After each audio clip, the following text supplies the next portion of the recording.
Jack sat alone in a small cabin at the edge of Earth's broken city, the rain tapping softly on the cracked roof. He had nothing left, no family, no job, and no hope. The war had ended years ago, but peace had not returned. Factories were closed. Farms were dead, and people starved every day. Jack was tired of surviving, tired of feeling like his life had no meaning. That was when the message came. A bright light flashed on his old COM screen, and a simple line appeared. Work needed, alien settlement, good pay, safe home. Apply now. Jack stared at it for a long time. He thought it was a scam, but his stomach growled. And his thin hands trembled. What choice did he have? He pressed accept, and within days, strange officials arrived. They were not human. Their skin shimmered faint blue, their eyes glowing like soft lamps in the night. They spoke gently, promising safety and comfort. They told him he was special. They said his body was strong, his spirit rare. They said their settlement needed him. Jack did not ask too many questions. He only heard the words, food, shelter, and peace. That was all he wanted. They placed a thick contract in front of him. The letters glowed in alien script, shifting and alive. Jack could not read them. But the official smiled. Just sign, human, and your suffering will end. His hand shook as he signed his name. He felt the paper burn lightly under his touch. The alien script twisted around his signature, locking him into something he did not understand. The next morning, he was placed inside a silver craft. It hummed with quiet power, and the city he had known all his life vanished beneath him. Earth grew smaller and smaller, until it was only a blue dot against endless black. Jack pressed his face to the window, wondering if he would ever see home again. The ship crossed the stars in silence. Strange music filled the halls, soft and hypnotic. Jack could not tell if days passed or weeks. Sometimes he dreamed of voices calling his name. Sometimes he woke to see the aliens standing by his bed, watching him with unreadable eyes. They never explained. They only said, "Soon you will find your purpose at last." The ship landed on Aurelia. The alien settlement stretched out before him like a jewel in the desert. Domes of glass sparkled under two suns. Rivers of silver water wound between glowing gardens. Children laughed in the distance, their voices high and strange. Jack felt a flicker of hope. Maybe this really was a new beginning. He was given a dome house of his own, small but perfect. Inside was warm, clean, and filled with food he had never seen before. Sweet fruits that melted on his tongue, golden bread that never seemed to grow stale. His thin body began to grow strong again. For the first time in years, he felt alive. Every day, aliens visited him, tall women with graceful movements, their eyes shining with curiosity. They asked him questions about Earth, about human families, about children. Jack thought it was strange, but he answered anyway. Sometimes they leaned too close, their glowing eyes studying his face. Sometimes they whispered in their own language, and he heard one word repeat again and again. At night, Jack walked the settlement. He saw no alien men, only women and children. The silence felt heavy, like something missing. But when he asked, the women only smiled. "You will understand soon." One evening, a young alien girl entered his dome. She could not have been more than 16 in human years. Her skin glowed faint silver, and she carried a drawing. Oh. She placed it in Jack's hands. He stared at it in shock. The drawing showed him standing in the middle of a group of small alien babies, their tiny hands reaching for him. The girl looked at him with wide eyes and whispered, "Father?" Jack laughed nervously, thinking it was some kind of joke, but the girl did not laugh. She bowed deeply and left, leaving him holding the picture. His chest grew tight. A chill ran down his spine. Later that night, Jack lay awake, staring at the ceiling for the first time. He felt uneasy. What kind of contract had he signed? What job had he truly agreed to? In the dark silence of his dome, he remembered the alien's words when he signed, "Just sign.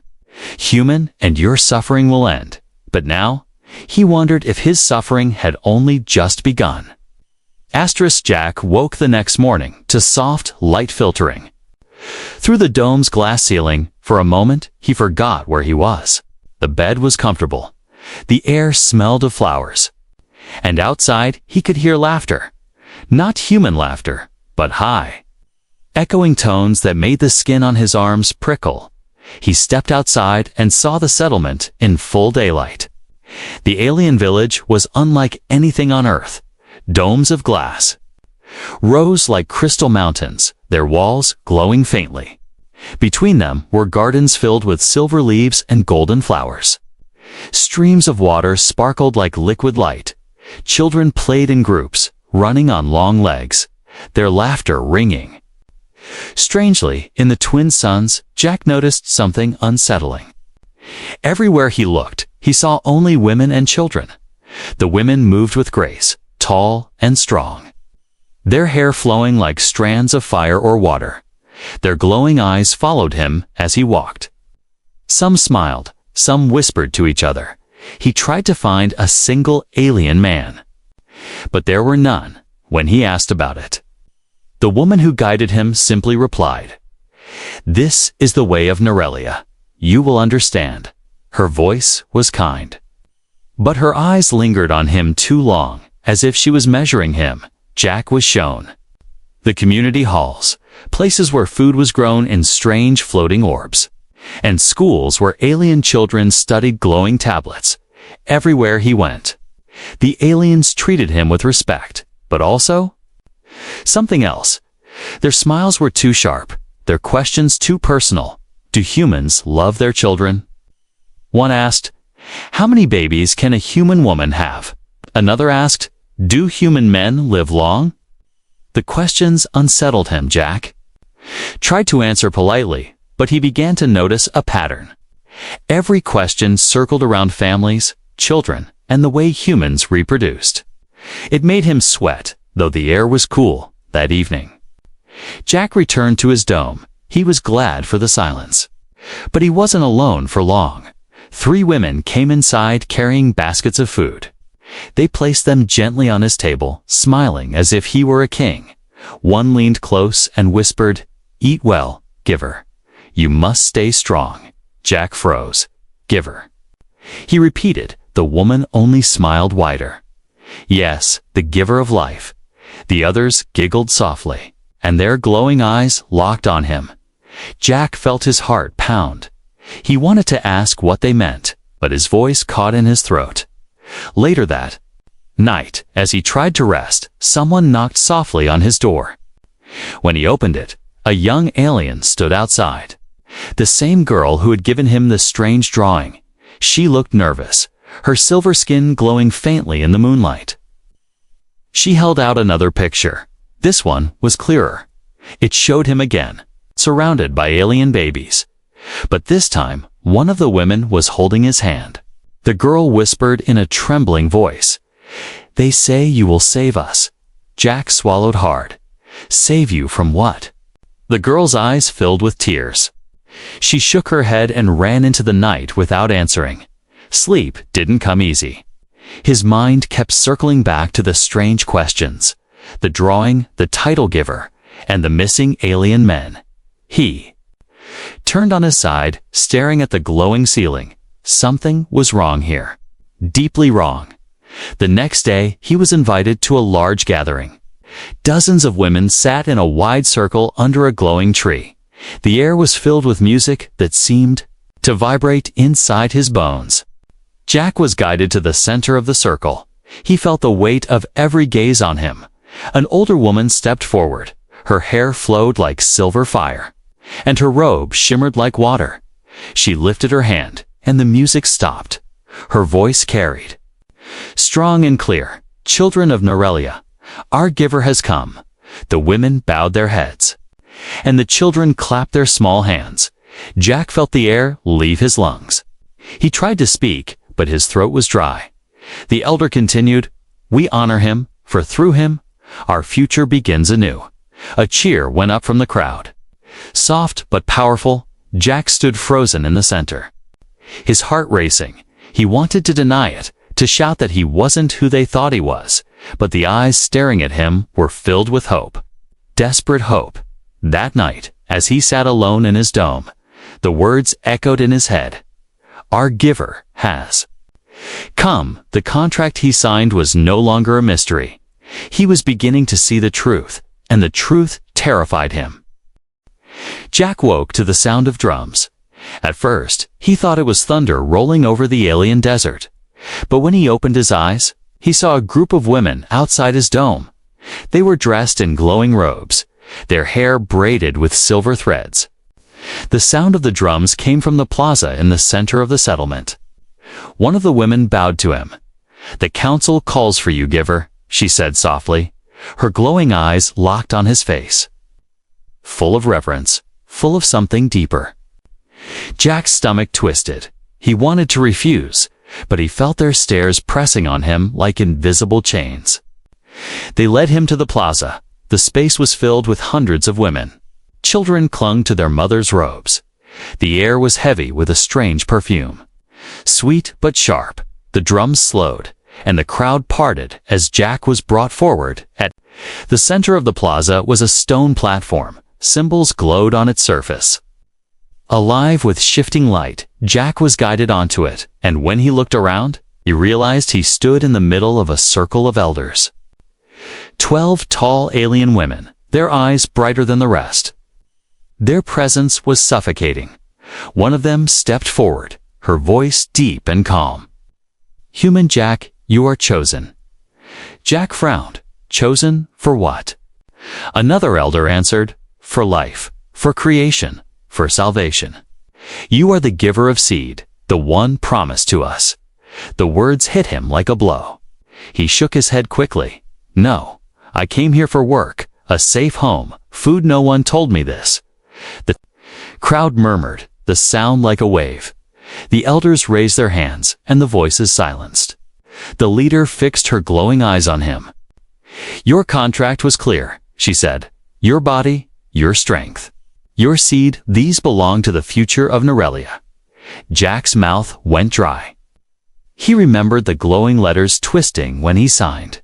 He remembered how quickly the officials had taken him. He had never read the terms. He had never understood. The drums began again. Slow and heavy, the air grew warmer. The women in the crowd began to chant in their strange language, their voices rising like a storm. Jack felt his legs weaken. He was standing on what looked like an altar. Suddenly, a young woman was brought forward. She was trembling, her head bowed. She looked no older than 20 in human years. Her silver skin shone under the twin suns. The elder placed a hand on her shoulder and announced, "This one is ready. She will be the first." The crowd cheered. Jack's blood ran cold.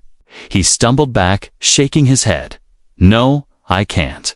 I didn't agree to this." But the elder stepped closer, her voice sharp. "It is already done. Your duty begins tonight." Jack's chest tightened. His heart pounded like it wanted to escape his ribcage. He turned, desperate. Searching for a way out, the women stood, shoulder to shoulder, blocking every path, their glowing eyes fixed on him. Then, a whisper cut through the noise. "Run." Jack spun around and saw a small figure standing at the edge of the circle. It was El Raya, the tiny alien warrior he had noticed before. Her hand rested on the hilt of her blade. Her eyes locked on him. She nodded once. A signal only he seemed to notice. But Jack couldn't move. His legs felt heavy. The crowd was too close. The drums thundered louder. The chants grew wilder. The elder raised her arms. "Tonight, the future begins." The young alien woman stepped closer to Jack, her glowing eyes full of fear but also duty. She reached out a trembling hand. Jack stumbled back, his voice breaking. "I'm not your giver. I never agreed." The crowd gasped. The drums stopped. Silence fell heavy. The elder's face hardened. You dare refuse? Jack's mind raced. He could feel hundreds of eyes burning into him. He was alone. One human against an entire world. He wanted to scream, to fight, to escape. But there was no opening. The elder leaned closer. Her voice low and cold. It does. Not matter if you refuse, your purpose is written. Your body is bound. The blood of earth will save us, even if you resist. Jack's heart slammed in his chest. He felt trapped like an animal. His breath came in short gasps. Around him, the women's smiles looked sharper, hungrier. And in that moment, Jack realized. The truth, he wasn't an honored guest. He wasn't a worker. He was a prisoner. The contract he had signed was no job offer. It was a sentence, and the alien settlement wasn't his new home. It was his cage. The plaza was silent. Every glowing eye was locked on Jack. He stood trembling on the stone platform, the elder's words echoing in his mind. Your body is bound. The blood of earth will save us. His throat was dry. His fists clenched. He wanted to scream, to run, to fight, but he knew he was surrounded. Then the silence broke. A voice rang out. Sharp and clear. I claim him. The crowd gasped. Every head turned toward the edge of the circle. El Raya stepped forward. The small warrior Jack had noticed before. She was tiny compared to the other women, barely reaching Jack's chest. Her silver hair was tied back, her glowing eyes fierce. A short blade rested on her hip, but her hands were empty as she walked forward. The elder frowned. El Raya, this is not your place. But El Raya raised her chin. By the old law of choosing, it is my right. The women murmured among themselves. The air shifted, heavy with tension. Jack didn't understand what was happening. But he saw how the crowd reacted. Some looked angry, others surprised. The young woman who had been chosen earlier stepped back, relief flashing in her eyes. El Raya stopped at the foot of the platform and bowed slightly. Her voice softened. I claim this human. I choose him as mine. Jack's heart thudded. He stared at her, confused. Yours. He whispered. She looked up at him, and for the first time, her fierce eyes softened. Yes, mine. The elder's face darkened. This is reckless. The council does not approve. El Raya turned to her. The law of our people is older than the council. A claim cannot be denied once spoken. You know this? The elders exchanged uneasy glances. Finally, the leader sighed. Very well, El Raya. If you wish to bind yourself to this creature, then so be it. But remember, if he fails you, it is your shame to bear. El Raya bowed again. I accept. The drums started once more, softer this time. The crowd whispered and murmured. Their hungry eyes still followed Jack. But now there was a line drawn, a barrier between him and them. And that barrier was a girl no taller than his shoulder. She climbed the platform and stood beside him. Her small frame radiated a strange strength. She looked up at him and said, "Come with me." Jack hesitated. But when she held out her hand, he took it. Her skin was warm, her grip firm. She led him out of the plaza, past the murmuring crowd. The eyes burned into his back. But no one stopped them. When they reached the quiet edge of the settlement, Jack finally pulled his hand free. What is going on? He demanded. What did you just do? Why did you say, I belong to you? El Raya met his gaze calmly. Because if I didn't, they would have used you tonight. You would have been forced. Whether you wanted it or not. Jack froze, his breath catching. He had feared it, but hearing her say it made the truth real. His voice shook. So you saved me. Her lips curved into the faintest smile. For now, she led him into a smaller dome at the far edge of the village. Inside, it was simple. Only a bed, a table, and shelves with strange weapons and armor. Jack sat heavily on the bed, his legs trembling. Elrya poured him water from a crystal flask and handed it to him. "Why?" Jack asked quietly, staring into the cup. "Why help me?" Elrya sat across from him, her glowing eyes steady. "Because I know what they are doing is wrong. They are desperate. They want children more than anything. But they have forgotten choice. They don't care about you, only what you can give them. But I?" She hesitated, then lowered her eyes. "I care about what you want." Jack studied her. This girl was different from the others, smaller, softer, yet she carried a strength none of them had shown. "You don't even know me," he said. Elrya lifted her gaze. "I know enough. I know you are human. Humans feel things differently. I have watched you since you arrived. You are not like us. You hesitate, you think, you care. That is why I claimed you, not to use you, but to protect you." Jack leaned back, running a hand through his hair. His mind was spinning. He was trapped on an alien world, bound by a contract he didn't understand, surrounded by a people who saw him as a tool. But now this tiny warrior was telling him. She wanted to keep him safe. "You said I belong to you," he whispered. "What does that mean?" Her cheeks glowed faintly, a blush shimmering under her silver skin. "It means no one else can touch you. No one can force you, as long as you stay with me. They will not dare." Jack stared at her. She was small, barely 4 feet tall. But the way she spoke carried fire. Somehow, he believed her that night. Elrya insisted he sleep in her dome. She sat near the door with her blade resting across her lap, watching the shadows. Jack lay awake on the bed, listening to the soft hum of the alien night for the first time since he arrived. He didn't feel completely alone, but deep in his chest. He wondered if protection was all she truly wanted, or if there was something more behind her claim, something she wasn't ready to admit. The night inside Elrya's dome was quiet. The soft glow of the alien moons slipped through the glass walls. Jack lay awake on the bed, his mind racing. He could still hear the echo of the elder's words, still feel the burning eyes of the crowd. The memory of the altar clung to him like chains. Across the room, Elrya sat on a low chair near the door, her short blade resting across her knees. She looked small but steady, her glowing eyes half closed. Watching the shadows, Jack realized she wasn't resting.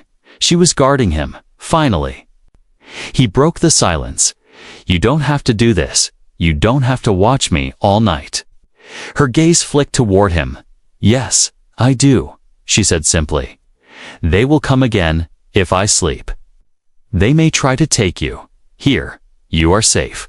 Her voice was calm, but Jack could hear the steel hidden beneath it.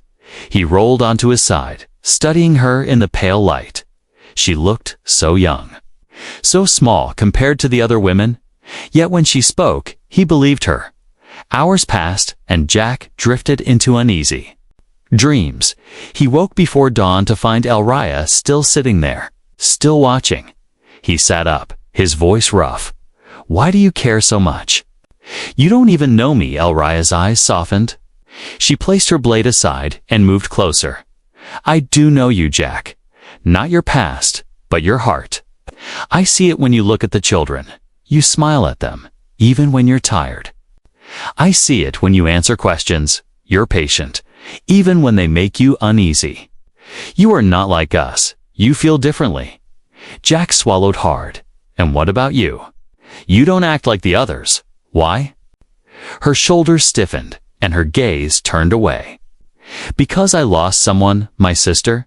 She was chosen years ago. Forced into pairing with a human man before you, she begged them to wait, but they didn't listen. The man resisted. They broke. Him and my sister. She died not long after." Her voice cracked, the words trembling in the air. Jack felt his chest tighten. He had no answer. No words that could heal that kind of pain. But for the first time, he understood her fire. She wasn't just protecting him. She was fighting against the same cruelty that had stolen her sister. Elrya looked back at him, her glowing eyes fierce again. "I won't let them break you." Jack, not like him, not ever. For a long time, neither of them spoke. Jack's mind was heavy. But when Elrya finally moved back to her chair, Jack whispered, "Thank you." Days passed. The settlement watched Jack closely. Everywhere he went, glowing eyes followed him. Women smiled too warmly. Children whispered "Giver" behind his back. He stayed close to Elrya, who never left his side. Sometimes she taught him words of her language. Sometimes she made him laugh with her blunt honesty. But one evening, curiosity got the better of Jack. While Elrya was outside sharpening her blade, he searched her dome. He found a hidden panel behind one of the shelves. Inside was a small crystal tablet, glowing faintly. Jack lifted it. And the screen lit with names, human names, dozens of them. Each marked with a single word, paired. Beside each name was a short note, compatible, cycle complete. Child produced, some names had no notes. Only one word failed. Jack's stomach turned cold. His hands shook as he scrolled further. He saw dates, some recent, some years old. And then he saw his own name, Jack Morgan Compatible Bond. Forming beside it, another word, Elrya. The tablet slipped from his hands. He staggered back, his heart hammered in his chest. He wasn't just a worker. He wasn't even a guest. He was a project. A file in a system they had planned. "Everything before he even arrived, Elrya," he whispered under his breath. His mind swirled with doubt. Did she know about this? Had she claimed him out of choice, or because it was already written? At that moment, Elrya stepped back into the dome. Her glowing eyes fell on the tablet. Lying at his feet, for a heartbeat, her face froze. Then she moved forward quickly, picking it up and pressing it to her chest. Jack's voice was sharp. "You knew?" She shook her head fiercely. "No, I swear to you. I only knew of the others, not of you, not until the council called. I claimed you because I wanted to protect you, not because of this." But Jack's chest ached. He wanted to believe her. He wanted to trust her fire, her honesty. But the words on the screen echoed in his mind. Bond forming. Elrya stepped closer, her voice breaking. "Please, Jack. You must believe me. I won't force you. I never will, if you want to. Leave, I'll help you, even if it means they punish me. Even if it means I lose everything." Jack stared at her, torn between fear and trust. He saw the pain in her glowing eyes, the trembling in her hands. She wasn't lying, he could feel it, but the truth was still heavy. The settlement wanted him. The council wanted him. And no matter what Elrya said, his name was already written in their system. That night, Jack lay awake again, listening to her soft breathing near the door. She had promised never to touch him unless he accepted. She had promised to fight her. Own people to protect him, but deep down, Jack wondered if even her fire would be enough to stop what was coming. The days after Jack found the hidden tablet were heavy with silence. He tried to act normal, but inside he felt trapped. His name was already written, his fate already decided. Every time he looked at Elrya, he wondered if she truly was his protector, or if she was part of the same plan. Still, she never left his side. When they walked through the settlement, she kept her hand close to her blade. Her small frame stood like a shield between him and the curious eyes of the others. Jack wanted to trust her, but fear dug deep that night. While Elrya slept for the first time in days, Jack made his choice. He could not stay here, not when every step of his life was being controlled. He quietly left the dome, carrying a small pack of food and a broken comm device he had been hiding. He walked toward the old communication tower at the far edge of the settlement. He had seen it once during a tour. The aliens no longer used it. They had faster, stranger ways to speak across the stars, but Jack thought maybe he could fix it. Maybe he could send a signal. The tower loomed against the twin moons. Rusted, but still standing, Jack climbed the steps, his breath quick and harsh. At the top, he opened the pack and pulled out the COM device.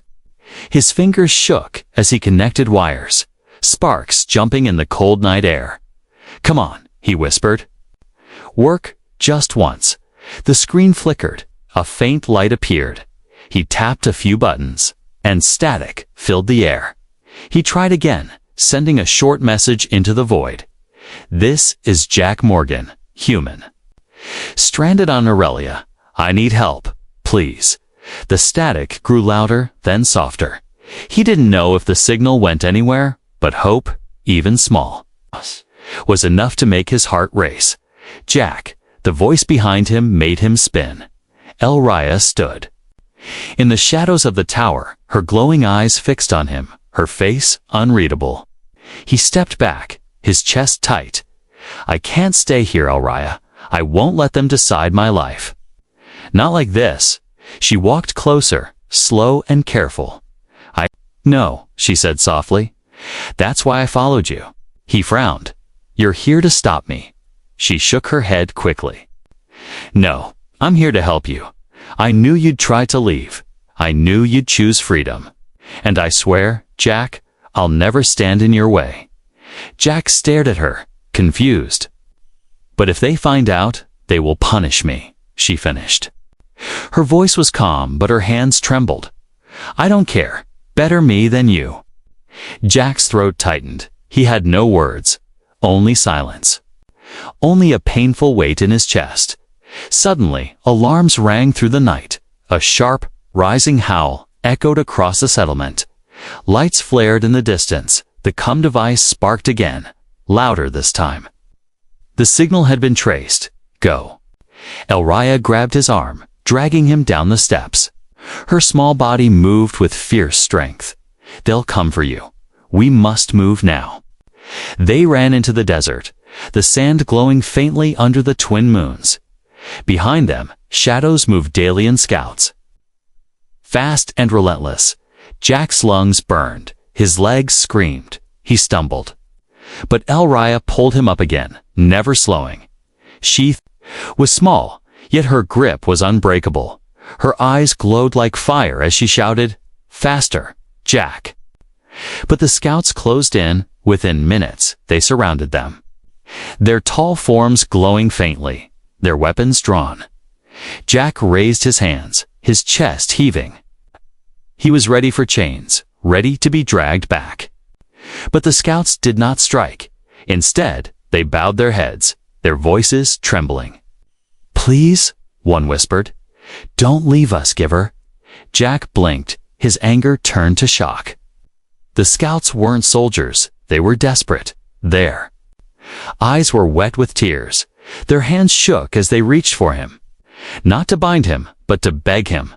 Another spoke, her voice breaking. "We have no sons. Our people fade without you. There will be nothing left. Please don't abandon us." Jack's chest twisted. He had expected force, cruelty, but instead, he saw fear, sorrow, and desperation. He saw children hiding behind the scouts, peeking at him with wide, glowing eyes. One little girl whispered softly, "Father." The word cut deep. Jack's breath caught. His heart wavered. Elraya stepped in front of him, blade drawn, her voice sharp. "You won't take him." But the scouts shook their heads quickly. "We won't hurt him. We only beg." Jack looked at them, then at Elraya. Her small frame stood between him and her own people. Willing to fight them all, he felt torn apart inside. One part of him screamed for freedom. The other whispered that maybe, just maybe, he had finally found a place where he was needed. He lowered his hands slowly, his voice hoarse. "I don't know if I can save you." The scouts bowed deeper.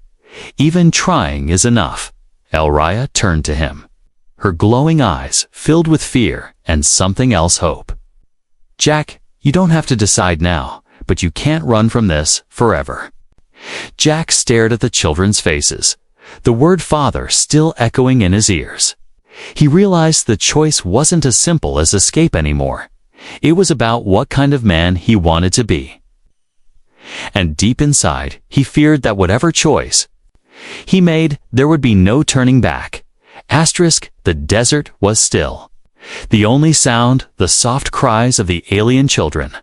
Jack stood frozen, surrounded by glowing eyes filled with hope and fear. El-Raya's small frame stood in front of him, blade drawn, her body trembling with the weight of her choice. She had claimed him, protected him, even risked her own punishment. Now the moment had come when Jack had to choose.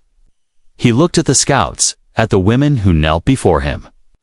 Not with chains, but with open hands. Their voices cracked with desperation. "Don't leave us, Giver. We have no future without you." Jack's heart ached. For so long he had lived without purpose, wandering Earth's ruins, forgotten and alone. Here, on this alien world, he was not ignored. He was needed, maybe too much, maybe dangerously so, but still needed. El-Raya turned to him, her glowing eyes fierce and wet with unshed tears. "You don't have to stay, Jack. I promised you freedom if you want to run. I'll fight for you until my last breath." Her words cut deeper than any blade. She wasn't binding him. She wasn't forcing him. She was offering him choice, something no one else had given. Jack placed his hand gently on her shoulder. Her small body stiffened, then slowly relaxed. He whispered, "No one should be forced. Not me, not you, not anyone." He looked at the crowd, raising his voice. "If I stay, it will be by choice. And if I stay, then you must listen. No more forcing, no more chains, no more death." The women gasped. The scouts exchanged uneasy looks. The children peered up with wide eyes. The elder who had followed them into the desert stepped forward, her face hard. "You speak of choice, but our time runs out. Without action, we will fade." Jack met her glowing stare. "Then find another way, one that doesn't break people, one that builds families instead of cages." His voice grew firm, steady. "If you want me, you take me with respect. Not as your prisoner, but as your partner." For a long moment, silence filled the desert.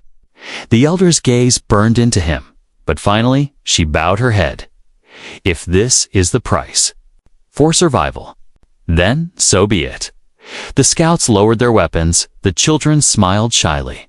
El-Raya's grip on her blade loosened, and she looked at Jack with something new in her eyes. Trust. In the days that followed, the settlement changed. The council called a gathering under the glowing tree. Jack stood before the people, El-Raya at his side. He spoke simply, in the only way he knew how. Families must be built on love, not fear. If you want a future, then let it start with choice. The women listened, some with doubt, some with anger, but many with hope. Slowly, a new way began. Those who wished to bond came forward, not with chains, but with open hearts. No one was forced again. The old rituals were broken. Jack chose to stay, not because of the contract, not because of the title giver, but because of El-Raya. She had risked everything for him. She had given him freedom when no one else would. And in her fierce, small frame, he found a strength he had never known. Their bond grew, not through duty, but through time, laughter, and quiet moments shared. Beneath the twin suns, Jack taught her human words, and she taught him Neuralian ones. She showed him how to fight with her blade, and he showed her how to laugh at old Earth jokes. In their differences, they found something whole. Months passed. The settlement thrived again. Children ran through the glowing gardens, not born of fear, but of new bonds formed by choice. And one day, Laya placed Jack's hand on her stomach, her glowing eyes soft as she whispered, "Life begins here." Jack's throat tightened. He felt the beat of a new future under his hand. He looked at Elraya, her small frame glowing in the soft light. And for the first time in his life, he did not feel alone.